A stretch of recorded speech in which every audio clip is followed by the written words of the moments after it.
ગુજરાત સરકાર દ્વારા રાજ્યમાં દરેક જિલ્લાઓમાં આંગણવાડી બહેનો બાળકો માટે પોષણ, શિક્ષણ, આરોગ્ય માર્ગદર્શન અને સંચાલન કરે છે। ભરૂચ જિલ્લાની વાત કરવામાં આવે તો કુલ 1500 બહેનો કાર્યરત છે।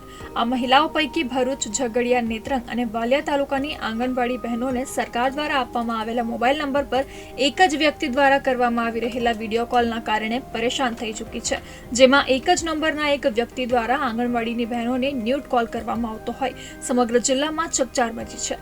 માનસિક વિકૃતતા ધરાવતા વ્યક્તિ દ્વારા સવારે, બપોરે અથવા તો રાત્રિના સમયે મહિલાઓને અશ્લીલ વિડીયો કોલ કરતા બહેનોમાં ભયનો માહોલ છવાયો છે।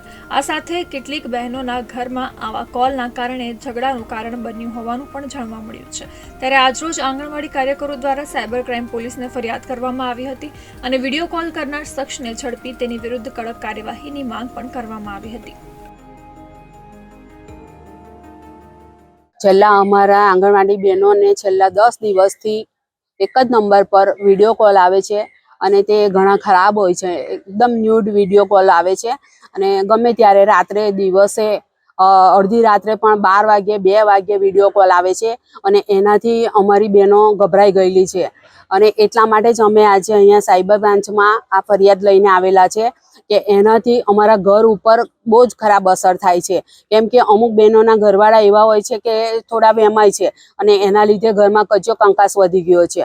અને બીજું કે ICDS તરફથી આપવામાં આવેલા મોબાઈલો જે અત્યારે હાલમાં બંધ હાલતમાં છે અને એના સિમ અમે અમારા પર્સનલ મોબાઈલમાં નાખેલા છે અને એ અમારા ICDSના નંબર પર આ બધા કોલ આવે છે અને બધી જ બહેનો અત્યારે 40-50 ઉપર બહેનો પર વિડીયો કોલ આવેલા છે અને એની જાણ અમને એક બેને કરી અને એનાથી અમે ગ્રુપમાં જાણ કરી। ત્યાર પછી ખબર પડી કે બધી બહેનોના કોલ મેસેજ આવવા માંડ્યા કે બેન અમારા પર પણ આવ્યો, અમારા પર આવ્યા, એવી કરીને અમારી 50 થી 60 બહેનો ઉપર આવા વિડીયો કોલ આવેલા છે અને એનાથી અમારી બહેનો ગભરાઈ ગયેલી છે। પોતાના સગા સંબંધીઓના પણ અત્યારે વિડીયો કોલ આવે છે તો પણ બહેનો ગભરાઈ જાય છે કે કદાચ પેલા કોઈના હોય તો।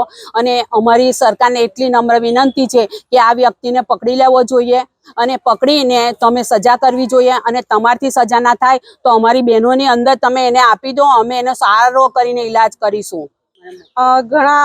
છેલ્લા 10 દિવસથી અમારા પર વિડીયો કોલિંગ આવે છે જે ન્યૂડ વિડીયો કોલ હોય છે અને સવારના ટાઈમે હોય છે, બપોરના ટાઈમે હોય છે, રાત્રિના ટાઈમે હોય છે। મારા પર રાત્રે 1:30 વાગે વિડીયો કોલિંગ આવ્યો હતો। એ પણ મને એવું થયું કે કંઈક જરૂરી હશે એમ કરીને મારાથી રિસીવ થઈ ગયો હતો અથવા તો ફેમિલીનો હશે એવી રીતે રિસીવ થઈ ગયો હતો। તો એકદમ ન્યૂડ વિડીયો કોલ હતો કે જે આપણાથી જોઈ ના શકાય એવો હતો। ત્યાર પછી મારા હસબન્ડ પણ ઉઠી ગયા અને કહેવા લાગ્યા કે આ શું છે એમ, તારા પર આટલી રાત્રે કોનો વિડીયો કોલ આવે છે? તો એ અમારા ઘરમાં કંકાસનું કારણ બની ગયું છે।